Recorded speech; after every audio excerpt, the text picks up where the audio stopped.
What's up guys, welcome back to the channel. My name's Dave. Today we are kicking off part 3 of the Cali MK1 build. Let's go.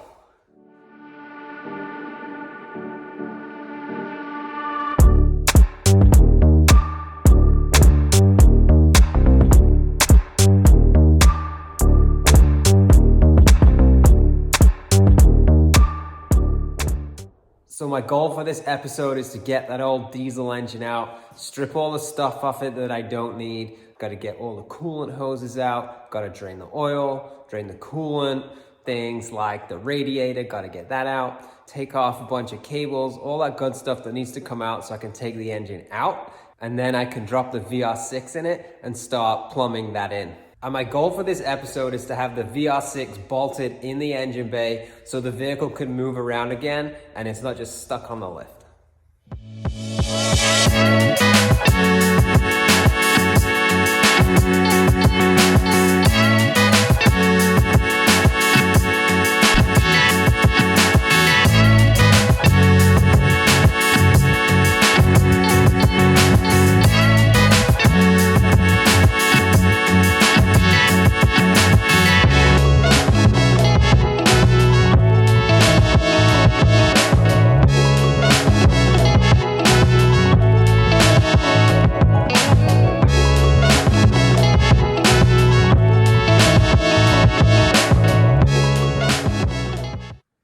For those of you wondering what a 79 Rabbit from California might look like underneath, let's take a look. So starting at the front, you can see the lower apron. Pretty good condition, not much rust. Moving back a little bit, just some surface rust on the control arms. All the mounting points look pretty good. Same on this side. Rolling back through the tunnel. Floors look good on this side. Not so bad on this side. There's just a little bit of rust right there on the rocker panel where it's been jacked up a few times, but not so bad. Same on this side. Just bent a little bit.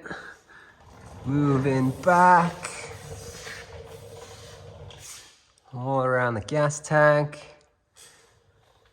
This is a solid car. Just surface rust everywhere. But structurally, it is all good. Moving back behind the rear wheels, you can see nice and solid, pretty solid under there. You ever seen an original spare wheel well in that condition?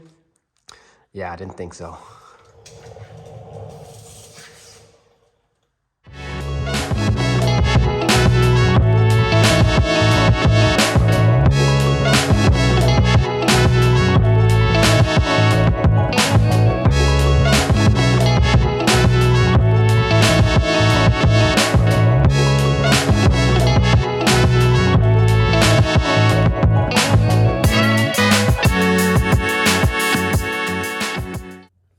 Okay guys, it's the next day out in the shop. Let's take a look at what I got up to yesterday, show you some of the stuff I took off. So I took out the radiator, coolant bottle, intake, battery, coolant hoses, vacuum lines, fuel water separator, got the rain tray, got the exhaust. I'm gonna keep the manifold, but anybody who watches Mighty Car Mods, you know where that's going, in the bin. Some more coolant hoses, and then going over to the engine bay, took off the throttle cable, some extra coolant hoses that go to the heater core. I took off the clutch cable, disconnected the shift linkage, took off the speedo cable, a couple of ground wires, disconnected the axles, and I think that's about it. I am ready to pull this thing out. And I've seen this done a couple of ways. Some people drop it out the bottom. Some people take it out the top with an engine hoist. When I actually put this in last year, I went in and out from the top. So I think I'm gonna do the same thing again.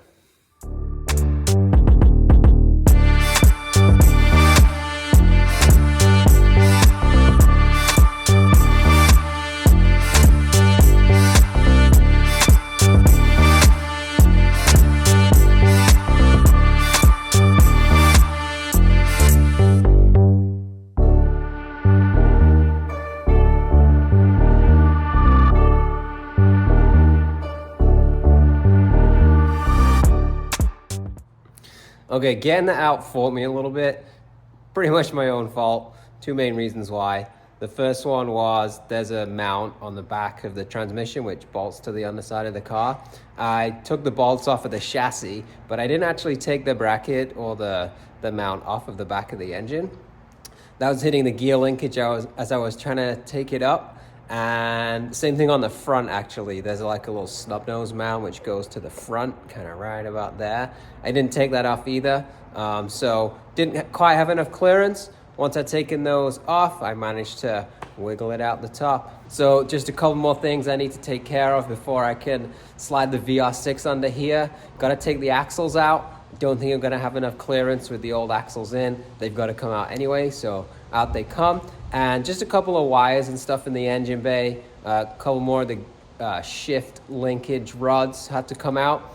So get those out of the way, then hopefully I can get this VR6 in.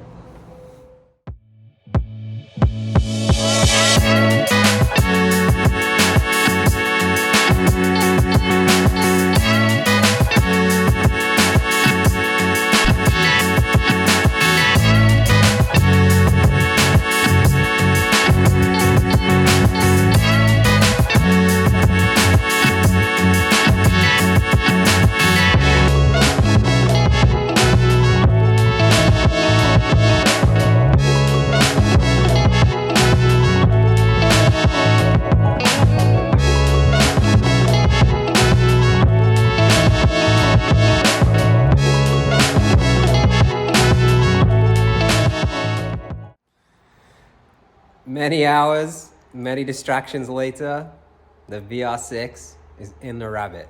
Big milestone. You can see from the time lapse that it fought me a little bit. I had to take off a couple of extra things that I didn't account for. The intake pipe had to come off. Excuse me. Intake pipe had to come off. I had to take off some of the shift linkage that I'd put on, and also the bracket that holds the round twist connect for the engine harness. Once I'd taken those things out, it slid past everything in the engine bay. Biggest problems were the front mounts where the control arms bolt to. It's pretty narrow there. And then also where the brake booster is. The cylinder comes out quite far, so I just had to remove a bracket to get it in. But there you go.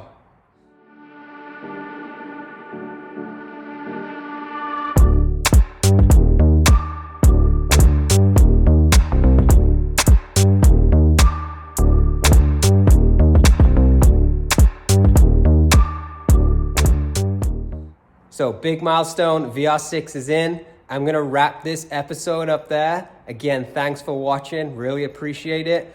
Do me a huge favor, hit that subscribe button, hit that like button, drop a comment if you see anything, and I'll see you next time.